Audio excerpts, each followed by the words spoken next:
Olá, meus irmãos, estamos aqui para mais um estudo. Esse é o vídeo de número 3 sobre juízo investigativo. Vamos dar sequência a esse estudo.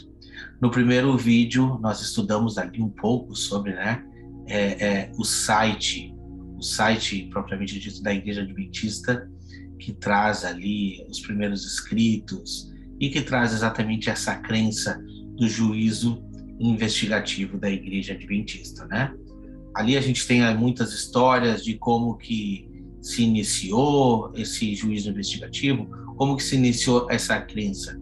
E tudo a gente retirou do Central White, e do Central White a gente publicou aqui para vocês, e fizemos algumas colocações, e esse estudo está muito bom, imperdível para você que quer conhecer um pouco sobre a história da igreja e o porquê que eu acredito que essa colocação não está em coerência com a palavra de Deus. Assista o vídeo 1. No vídeo 2, nós adentramos um pouco na história. Eu trouxe o meu irmão Gleison, um pedaço de um estudo dele que ele tem no canal dele. E veio a esclarecer muito bem sobre o grande desapontamento e como que se iniciou essa crença de juízo investigativo. Então, esse foi no segundo vídeo. Nesse terceiro vídeo que nós vamos mostrar agora, a gente vai ver como que funcionava o santuário e as festas bíblicas, o que elas apontavam exatamente na época de Jesus, na época do povo de Israel, né? E por que isso já não tem mais vigências nos dias de hoje. Então, esse vídeo está imperdível, porque nós iremos adentrar nas festas, nos rituais judaicos, para entender como que funcionava e por que não tem um cabimento de juízo investigativo neste momento, pelo menos dando a interpretação àquelas sombras, né? Porque sabemos, como está contido lá em Hebreus 10, né, que todas aquelas sombras apontavam os bens vindouros para nós. Todas aquelas sombras nos trazem revelações futuras. O próprio livro de Hebreus revela tudo o que aquelas sombras apontavam. Então, eu acho muito importante. Não perca. Se você está gostando dos estudos aqui do canal, já se inscreve aqui no canal, já deixa o seu joinha e vamos estudar a fundo a palavra de Deus para ver quais revelações que Deus tem a nos mostrar a respeito da sua palavra. Então eu vou compartilhar a tela aqui com vocês e nós iremos adentrar dentro dos estudos, tá bom? Vamos ver aqui. Bom, vamos então entender um pouquinho mais sobre o juízo investigativo. Vamos lá. Esse é o último versículo que a gente leu no último estudo, que diz assim: na verdade vos digo, que quem ouve a minha palavra e crê naquele que me ouviu, tem a vida eterna e não entrará em condenação, mas passou da morte para a vida. João 5:24. Então, aquele que aceitou a Cristo Jesus não entrará em juízo. No momento que fecha os olhos, já tem a vida eterna. Não existe juízo de condenação para essa pessoa, tá? É o que o texto nos diz. Vamos continuar aqui analisando então. Vamos entrar agora dentro das festas. Eu trouxe aqui esses slides para que a gente possa meditar um pouco, tá? Nós tínhamos 3 reuniões solenes, e dentre essas 3 reuniões solenes, nós tínhamos 7 festas a se concretizar. Essas 7 festas seriam ali os 7 sábados, que significava ali, né, os descansos solenes, essas reuniões solenes que o povo precisava cumprir para ter o perdão dos pecados. Presta atenção. A Páscoa acontecia no pôr do sol do dia 14 do primeiro mês, tá? Então, se reuniria para fazer a Páscoa. No dia imediato, já seria o início da festa dos pães ázimos, no dia 15 do primeiro mês, que significa pães sem fermento, onde todo o povo de Israel deveria de retirar todos os fermentos de dentro das suas casas, tá? Logo em seguida, se iniciava ali a festa das primícias, que também eram chamada de festa das sagas ou a festa das semanas. Isso acontecia 7 semanas, tá? Então 7 vezes 7, 49 dias. Eram 49 dias aonde acontecia essa festa das semanas, e então haveria uma outra reunião solene no dia 50, o que nos apontava para o dia do Pentecostes, tá? O que também seria a festa das primícias. Por quê? Porque nesses dias aqui, o povo deveria de apresentar ali as suas dízimas. Lembrando que dízimos não era dinheiro, o povo apresentava, sim, a primícia das suas colheitas, que era essas quatro primeiras festas aqui, era a primeira temporada de chuvas. Então, os primeiros feixes das colheitas eram apresentados ao Senhor nessas etapas de festas aqui. Então, após esse dia de Pentecostes, que era uma reunião solene, tá? O povo retornava às suas habitações e voltava para a segunda temporada de chuvas, que era a festa das trombetas, no primeiro dia do 7º mês. E essa festa acontecia por 10 dias, tá? E no dia 10, exatamente, do mês 7, esse era o dia mais importante. Por quê? Porque esse era o dia da expiação. Neste dia, o sumo sacerdote entrava no Santo dos Santos para realizar a expiação de todos os pecados que o povo apresentava o cordeiro de tardes e manhãs. Então, nesse dia, o sumo sacerdote apresentava um cordeiro simbolizando todos aqueles cordeiros que foram mortos durante as tardes e manhãs. Por isso é importante entendermos sobre esse dia da expiação. Esse é o dia mais importante. Por quê? Só passava pela expiação quem tivesse passado pela Páscoa. Por isso que diz, né, que Cristo é o nosso Cordeiro Pascual que tira o pecado do mundo. Por isso que não existe nenhum absurdo em entendermos que a Páscoa faz parte da expiação. Porque não poderia um cidadão simplesmente entrar na expiação sem ter feito todos os outros rituais. Por isso a importância de entendermos que Cristo se fez expiação por nós. Entende? Nesse dia, o sumo sacerdote não sem sangue entrava no Santo dos Santos para o dia mais importante. E o povo ficava em cabanas, aguardando. O povo não tinha mais nada para fazer, porque todo o ritual foi feito. E o povo ficava 5 dias aguardando o sumo sacerdote sair, para então termos a festa dos tabernáculos no dia 15 do 7º mês. Tudo isso você vai encontrar lá em Levíticos 23. Todos esses rituais, se você ler, você vai encontrar exatamente assim. Eu só fiz um apanhado para vocês. Essa era uma festa que durava 7 dias.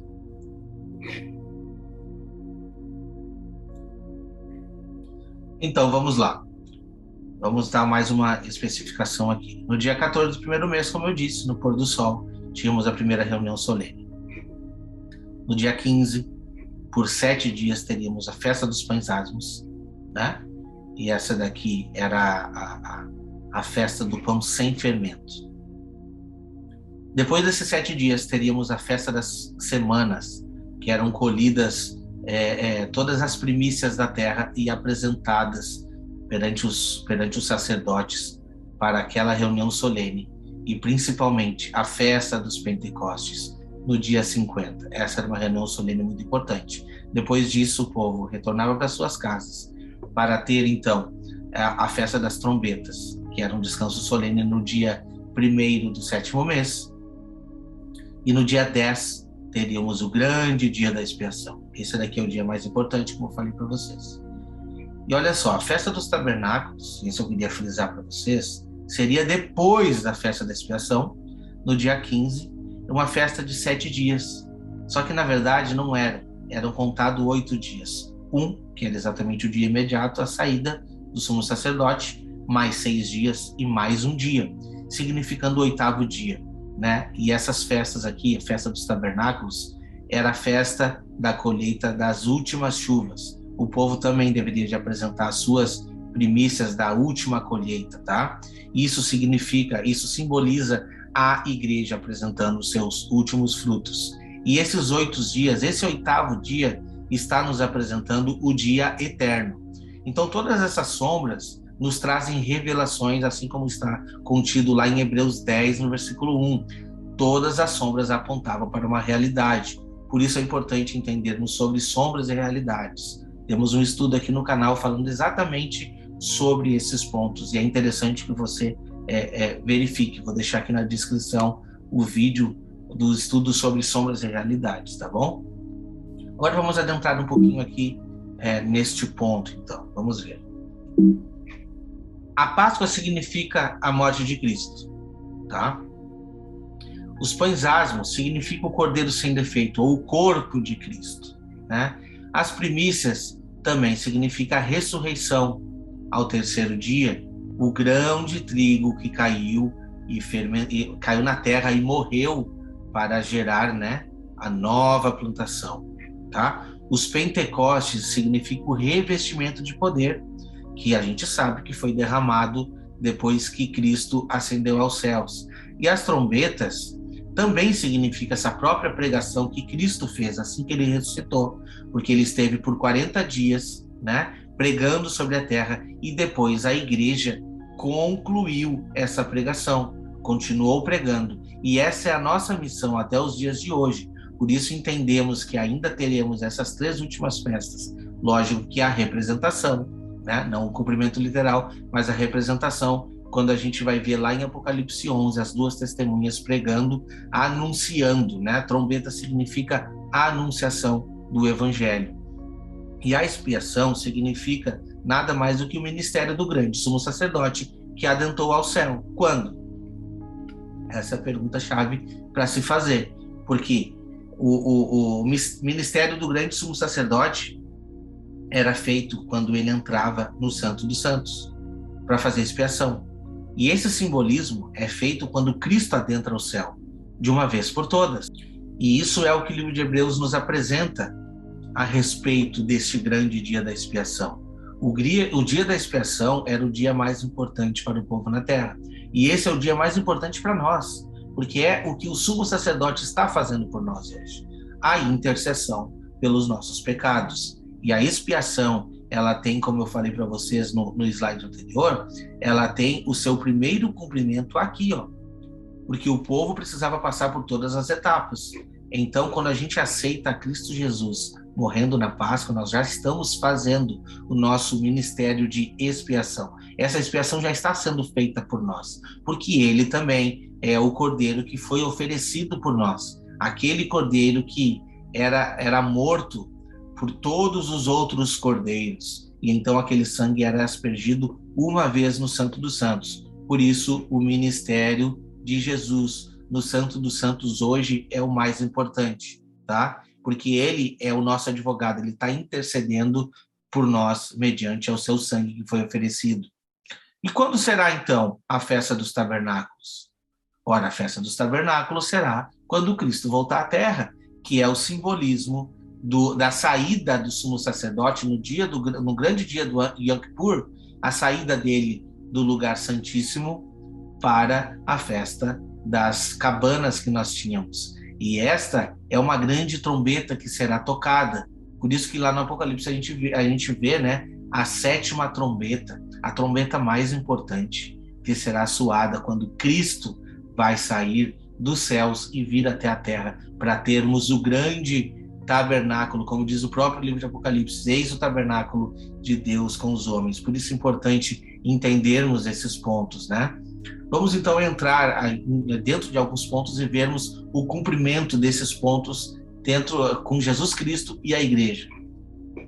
Ora, se invocais como Pai aquele que sem acepção de pessoas julga segundo as obras de cada um, portai-vos com temor durante o tempo da vossa peregrinação, sabendo que não foi mediante a coisas corruptíveis, como prata ou ouro, que fossem resgatados do vosso fútil procedimento, que vossos pais se legaram, mas pelo precioso sangue, como de cordeiro sem defeito e sem mácula, o sangue de Cristo. Então, Cristo Jesus simboliza exatamente esta Páscoa, a iniciação de todos esses rituais, tá? Isso está lá em 1 Pedro, do versículo 1, do 17 ao 19. Continuando então, em João 1, 29 diz assim: no dia seguinte vi João a Jesus que vinha para ele e disse: eis o Cordeiro de Deus, que tira o pecado do mundo. Entenderam? Jesus Cristo é o nosso Cordeiro. Por isso que ele foi morto e imolado na Páscoa, dando cumprimento daquele simbolismo por nós. O que mais? Porque os que se inclinam para a carne cogitam das coisas da carne, mas os que se inclinam para o Espírito, das coisas do Espírito. Porque o penhor da carne dá para a morte, mas o do Espírito para a vida e paz. Por isso o pendor da carne é inimizade contra Deus, pois não está sujeito à lei de Deus, nem mesmo pode estar. Portanto, os que estão na carne não podem agradar a Deus. Vós, porém, não estáis na carne, mas no Espírito, se de fato o Espírito de Deus habita em vós. E se alguém não tem o Espírito de Cristo, esse tal não é dele. Se, porém, Cristo está em vós, o corpo, na verdade, está morto por causa do pecado, mas o Espírito de vida por causa da justiça. Se habita em vós o Espírito daquele que ressuscitou Jesus dentre os mortos, esse mesmo que ressuscitou a Cristo Jesus dentre os mortos, vivificará também o vosso corpo mortal, por meio do seu Espírito, que em vós habita. Então, esse é o apanhado geral, onde entendemos que o nosso corpo deve ser semelhante ao corpo de Cristo. Um corpo santo, um corpo separado, a habitação de Deus, que é aquele que ressuscitou Jesus dentre os mortos. O Espírito de Deus deve habitar dentro de nós. Para isso, nós precisamos, consoantemente a todos aqueles rituais, retirar todo o fermento da nossa casa. Isso não é literal. Todo fermento que nos estraga é tudo aquilo que é contrário à palavra de Deus. O fermento é tudo aquilo que nos afasta de Deus. É tudo aquilo que não agrada a Deus. Por isso, o processo de santificação. O Espírito de Deus habitando dentro de nós, ele precisa de uma casa limpa. E isso nós devemos fazer todos os dias, mortificando a carne, retirando tudo aquilo que nos afasta de Deus. Por isso somos ressuscitados juntamente com Cristo. Entende? É isso que o versículo quer nos trazer. Não sabeis que um pouco de fermento leveda toda a massa? Lançai fora o velho fermento, para que sejais nova massa, como sois de fato sem fermento. Pois também Cristo, nosso Cordeiro Pascual, foi imolado. Por isso, celebremos a festa não com o velho fermento, nem com o fermento da maldade, da malícia, mas sim com os asmos da sinceridade e da verdade. Entende como Paulo já entendia que as festas, elas deveriam de ser compreendidas, não somente esquecidas? Porque hoje a gente vê muitas pessoas nos dizendo assim, não, as festas eram para os judeus, agora toca tudo fora, tudo aquilo dali não serve para nós. Não, então, o que o Paulo está nos trazendo aqui?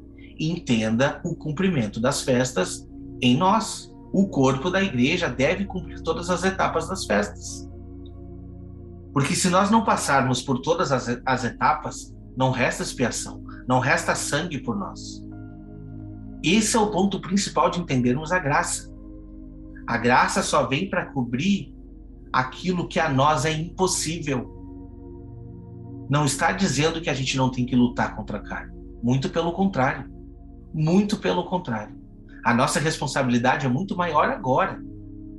Porque se queremos a habitação do Espírito Santo dentro de nós, precisamos nos esvaziar do nosso eu. A luta contra a carne é constante, está apenas começando. Está apenas começando. Então, antes de dizerem assim, todos os rituais judaicos caíram fora, não precisamos mais olhar para a lei, preste atenção, o próprio apóstolo Paulo nos trazia a revelação do cumprimento das festas. A gente não precisa mais cumprir aqueles rituais a fio como literal, mas devemos internalizar qual é o simbolismo daqueles rituais, e Paulo está nos trazendo, tá? Que a gente possa purificar o nosso corpo todos os dias, que a gente possa tirar todos os fermentos, tudo aquilo que nos afasta de Deus todos os dias. Possamos participar do corpo de Cristo. E o corpo de Cristo, a gente sabe, é um corpo puro, é um corpo sem fermento, sem mistura. Entende? A igreja deve ser encontrada pura e agradável naqueles dias. E a igreja será encontrada desta maneira. Se a nossa esperança em Cristo se limita apenas a esta vida, somos mais infelizes de todos os homens. Mas de fato Cristo ressuscitou dentre os mortos, sendo ele as primícias dos que dormem. Olha só como Paulo já estava entendendo o real significado das festas. Visto que a morte veio por um homem, também por um homem veio a ressurreição dos mortos. Porque assim como em Adão todos morreram, assim também todos serão vivificados em Cristo. Cada um, porém, por sua própria ordem. Cristo, que foi as primícias, e depois os que são de Cristo na sua vinda. Entende? Paulo deu essa representação à festa das primícias e está nos introduzindo juntamente com Cristo, porque se somos participantes do corpo de Cristo, também semelhante à sua ressurreição, seremos ressurretos no último dia. É isso que Paulo está nos trazendo.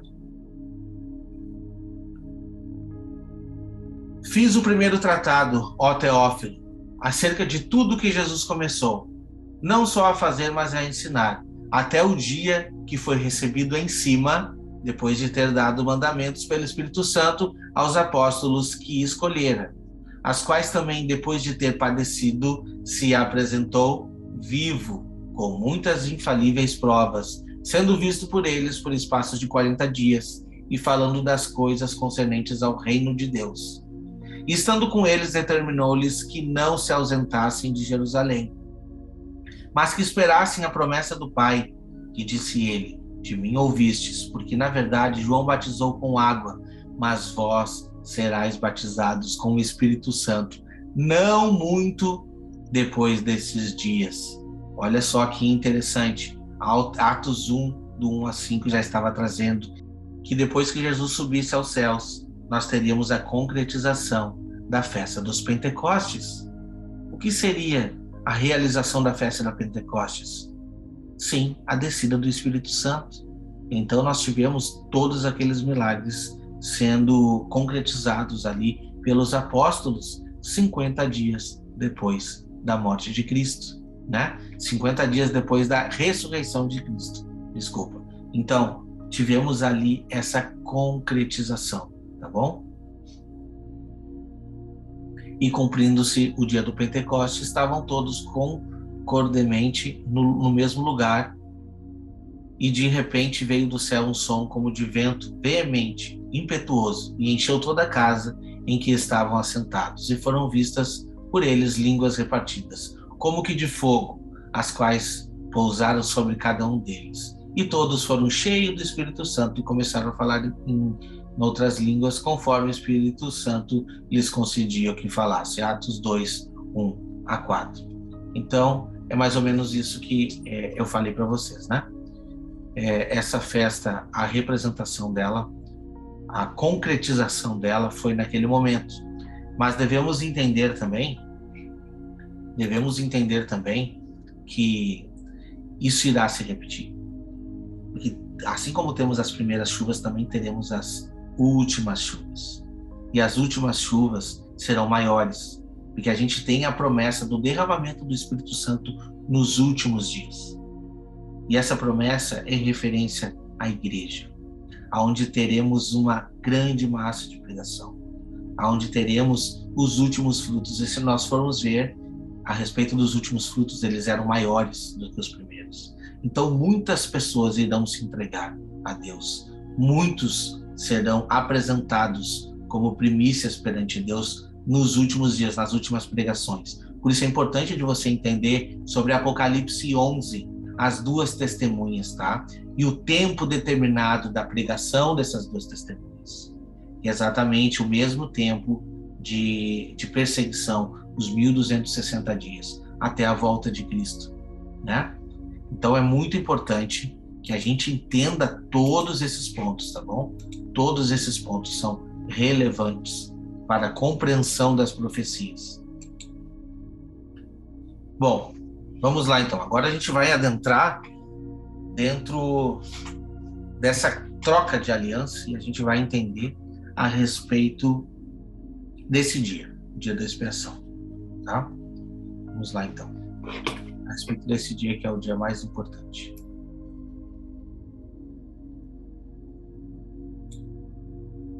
Ora, a primeira aliança também tinha preceitos de serviço sagrado e o seu santuário terrestre. Com efeito, foi preparado o tabernáculo, cuja parte anterior, onde estava o candeeiro, e a mesa, e a exposição de pães, se chamava Santo Lugar. Atrás do segundo véu se encontrava o tabernáculo, que se chama o Santo dos Santos, ao qual pertencia um altar de ouro para incenso e a Arca da Aliança, totalmente coberta de ouro, na qual estava a urna de ouro contendo o maná, o bordão de Arão, que floresceu, e as tábuas da aliança. E sobre ela os querubins da glória, que com a sua sombra cobriam o propiciatório dessas coisas. Todavia, não falaremos agora pormenorizadamente. Ora, depois de tudo isso, assim preparado, continuamente entram no primeiro tabernáculo os sacerdotes para realizar os serviços sagrados. Aqui o primeiro tabernáculo, a tradução correta seria no primeiro compartimento, tá bom? Agora olha só o versículo 7. Mas no segundo, o sumo sacerdote, ele sozinho, uma vez por ano, não sem sangue, que oferece por si pelos pecados de ignorância do povo. Vamos adiantar aqui. Querendo com isso dar a entender ao Espírito Santo que ainda o caminho do santo lugar não se manifestou, enquanto o primeiro tabernáculo continua erguido. Aqui também a tradução não está correta, não colabora, porque aqui seria: o caminho do Santo dos Santos não se manifestou. O caminho do verdadeiro, da revelação de todas essas sombras, não se manifestou ainda. Versículo 9. É isso uma parábola para a época presente. Por quê? Segundo esta se oferecem tanto dons como sacrifícios, embora estes, no tocante à consciência, sejam incapazes de aperfeiçoar aquele que presta culto. Por quê? Porque eram rituais que eram repetidos todos os anos, os quais não passam de ordenanças da carne, baseadas somente em comidas, bebidas e diversas abluções impostas até o tempo oportuno de reforma. Quando que foi o tempo oportuno de reforma? Quando o Cristo morreu e deu a realidade a todas essas sombras. Quando, porém, veio Cristo, sumo sacerdote, olha a diferença entre sacerdote e sumo sacerdote. Sacerdote entrava no lugar santo, sumo sacerdote somente ele no Santíssimo. Quando veio, porém, Cristo, sumo sacerdote dos bens já realizados, dos bens que já foram realizados, de tudo aquilo que já foi, já passou, mediante ao maior e mais perfeito tabernáculo, não feito por mãos, quer dizer, não desta criação, o tabernáculo onde Cristo foi, aonde que ele foi? Aos céus, né? Não por meio de sangue de bodes e de bezerros, mas pelo seu próprio sangue, entrou aonde? No Santo dos Santos, uma vez por todas, tendo obtido eterna redenção. Por quê? Porque a colocação era simples. Era no lugar santo, uma vez por ano. Então, agora diz assim: lugar santíssimo, uma vez por todas. Desculpa, na verdade é no lugar santo dos santos, no santuário terrestre, uma vez por ano. Mas agora ele entrou aos céus, e de uma vez por todas, tendo obtida eterna redenção. É o que diz Hebreus 9, do 1 ao 12. E aí, muitas traduções não trazem essa palavra Santo dos Santos. Mas o importante é entendermos tudo o que eu já trouxe até aqui. Por quê? Porque por mais que a tradução errada não traga, que é Santo dos Santos, quando você lê do 1 até o 10, você vai entender exatamente o que eu disse. Você vai entender de cara que a tradução está errada. Porque aqui está falando do sacerdote e do sumo sacerdote, dos rituais terrenos e do ritual eterno dos bens vindouros. Então você vai entender que a tradução está errada, você vai entender nitidamente que Cristo entrou no Santo dos Santos.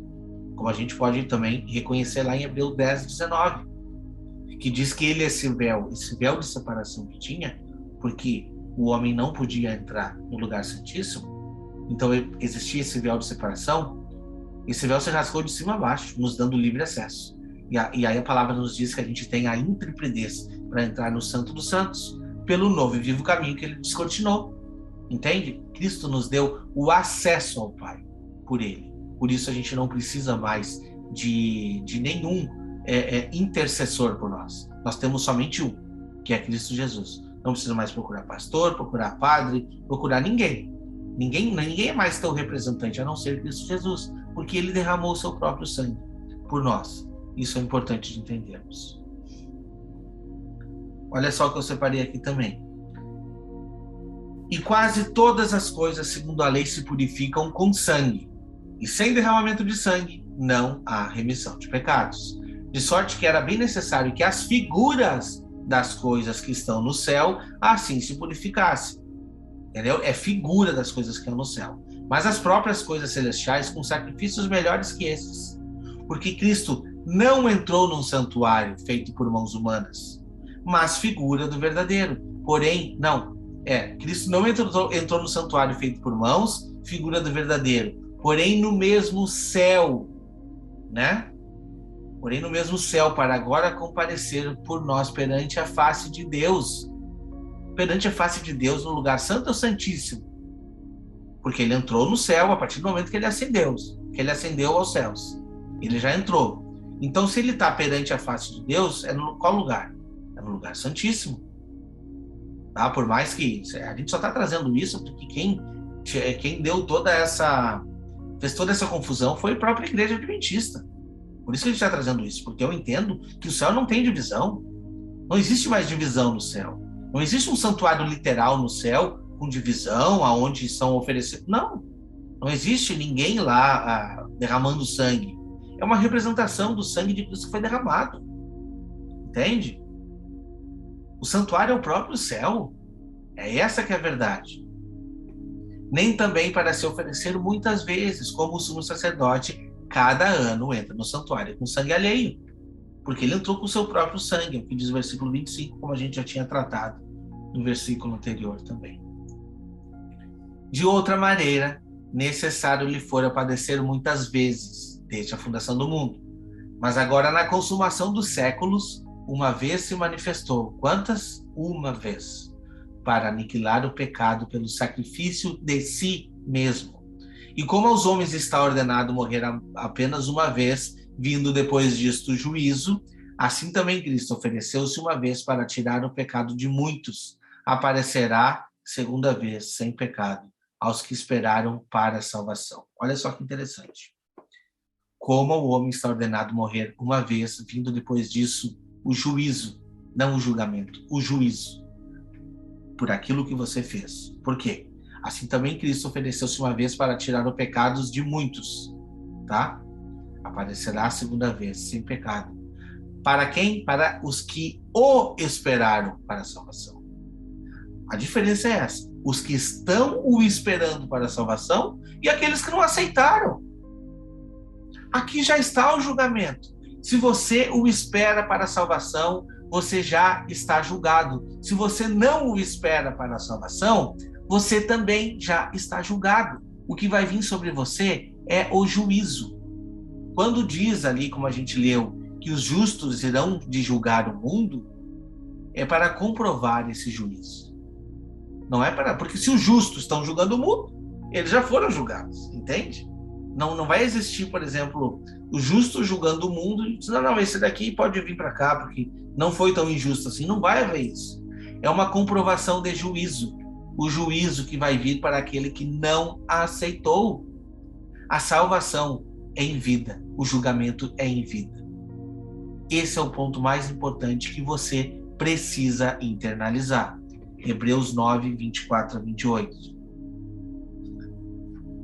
Porque tendo a lei a sombra de bens futuros, e não a imagem exata das coisas, nunca pelos mesmos sacrifícios que continuamente se oferece a cada ano, pode aperfeiçoar aqueles que se achegam a Deus. De outra maneira, teriam deixado de se oferecer, porque, purificado uma vez os ministrantes, nunca mais teriam consciência do pecado. Nesses sacrifícios, porém, cada ano se faz comemoração dos pecados. Olha só. Porque é impossível que o sangue de touros e de bodes tire pecados. Por isso, entrando no mundo, diz, sacrifício e oferta não quiseste, mas corpo me preparastes. Olha só que interessante. Deus está preparando um corpo, assim como a festa das primícias. Um corpo puro, sem fermento. Entende? Um corpo me preparaste. E se nós somos o corpo de Cristo, nós andamos segundo a vontade de Cristo. Não precisamos oferecer sacrifícios. Então disse, eis, aqui venho, no princípio do livro está escrito de mim, para fazer, ó Deus, a tua vontade. Como acima diz, sacrifício, oferta e holocausto, oblações pelo pecado não quiseste, nem te agradaram. os quais se oferecem segundo o que? A lei. Olha só, então disse: eis aqui venho para fazer a tua vontade, ó Pai. Tira o primeiro para estabelecer o segundo. Arranca esse primeiro, que é imperfeito, e estabeleça o segundo.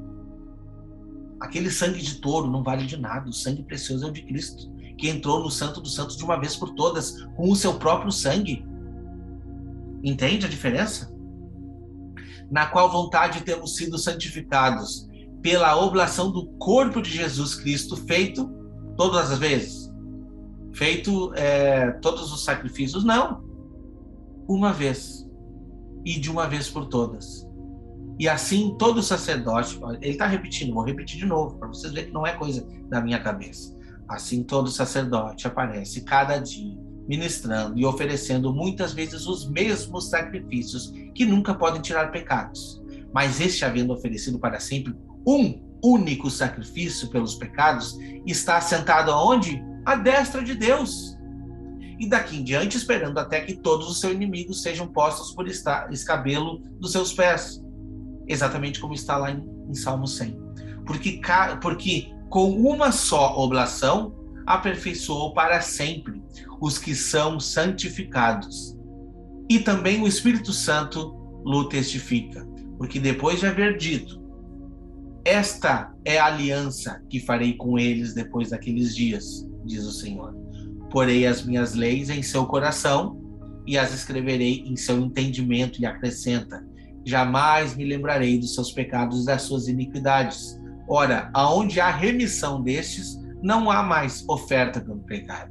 Tendo, pois, irmãos, a ousadia para entrar aonde?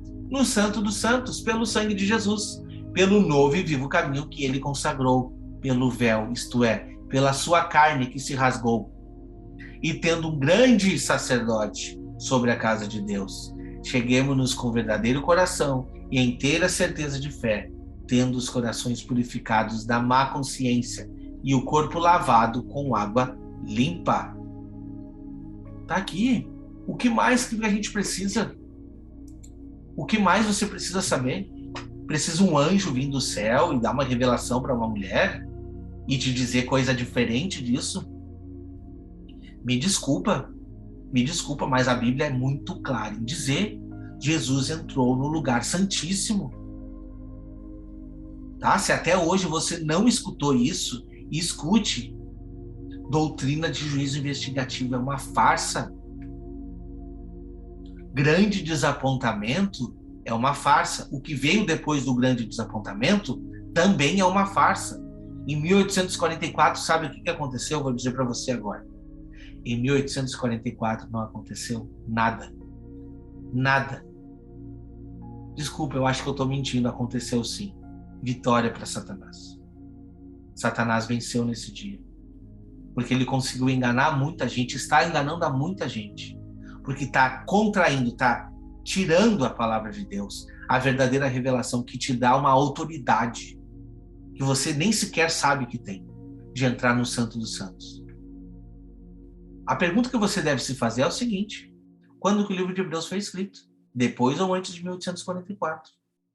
Porque se te dizem que ele entrou depois de 1844 no Santo dos Santos, você vai ter uma escolha. A partir de hoje, você tem uma escolha a fazer. Ou você se posiciona ao lado da palavra de Deus, ou você se posiciona ao lado dos escritos de Ellen White, ao lado de uma interpretação de uma igreja que está totalmente contrária à palavra de Deus. Não se esqueça, você é julgado em vida. Não existe juízo investigativo. Aquele que aceita Cristo Jesus não entra em condenação, como a gente leu lá em João, tá? Não entra em condenação. Tudo que a gente leu aqui está em Hebreus 10, do 1 ao 22. É só você ler a sua Bíblia. Lê o livro de Hebreus completo. Esquece todos os outros livros. Lê o livro de Hebreus, se você quiser também. Olha só o que ela diz, tá? Não se esqueça, tudo que eu estou tirando está no Centro White, a respeito de Ellen White. Poucos meses mais tarde, Ellen White reagiu contra vários artigos no jornal do Dr. Kellogg, médico missionário, o qual ele sentia que turvava as águas no assunto do santuário. Em um editorial sobre o santuário terrestre, o pastor George C. Tenney tinha declarado: o homem é um ser duplo, intelectual falando. Ele é criado com uma inteligência, qual é formada das suas propensões e desejos corporais, ou como poderiam dizer animais. Este departamento da natureza humana relaciona-se com o primeiro compartimento do santuário.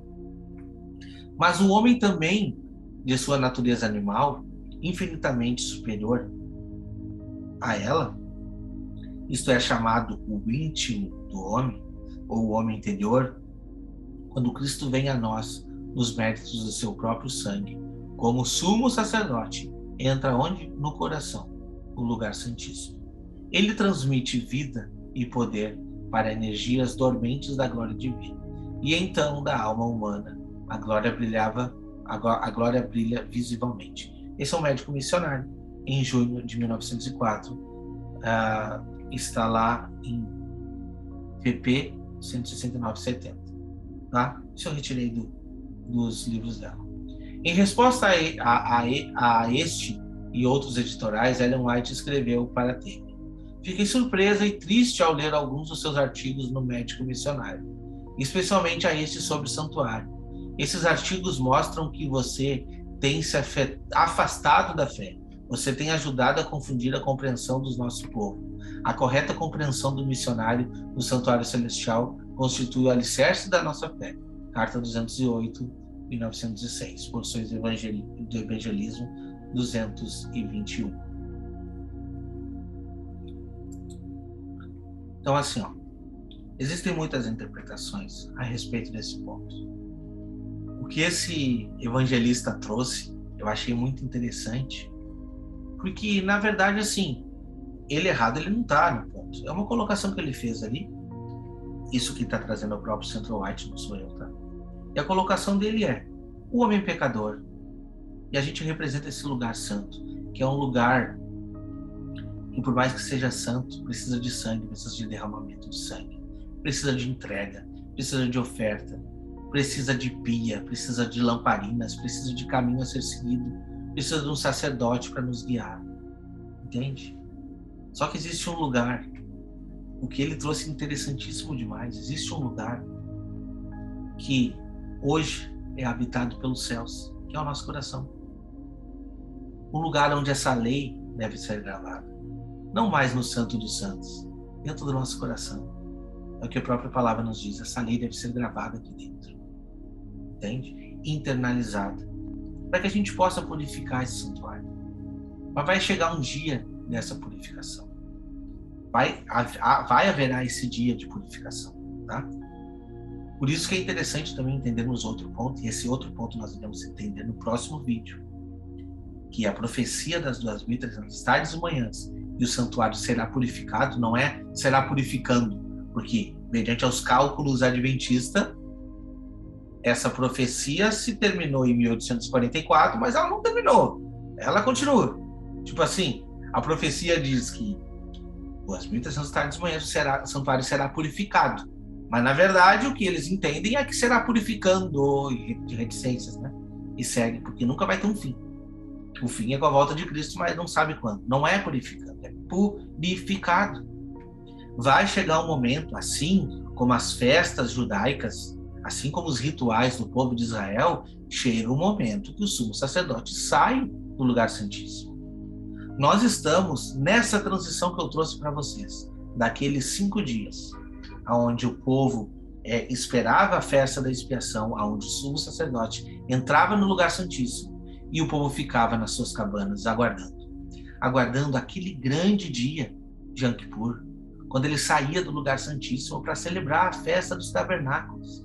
Esse é o dia mais importante a qual aguardamos. Enquanto isso, não temos mais nada a fazer. Não existe mais nada para ser feito.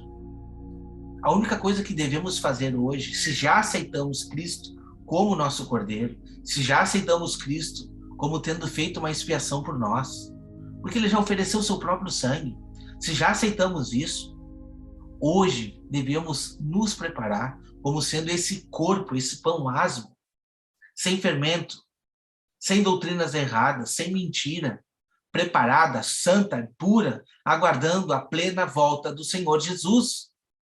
Para então termos essa festa dos tabernáculos, aonde diz o livro de Apocalipse, eis o tabernáculo de Deus com os homens.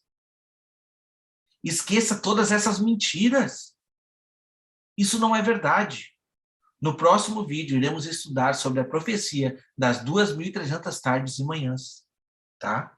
E a gente vai ver que a profecia tem uma data para início, mas muito, muito mais importante, ela tem uma data de final, onde esse santuário será purificado. Que santuário é esse? Existe algum santuário lá no céu sendo profanado? Não existe santuário no céu sendo profanado. O santuário que precisa ser purificado é o coração do homem. Então já estou deixando aqui um spoiler para você. Esse é o santuário que precisa ser purificado. É a sua vida, é o seu interior.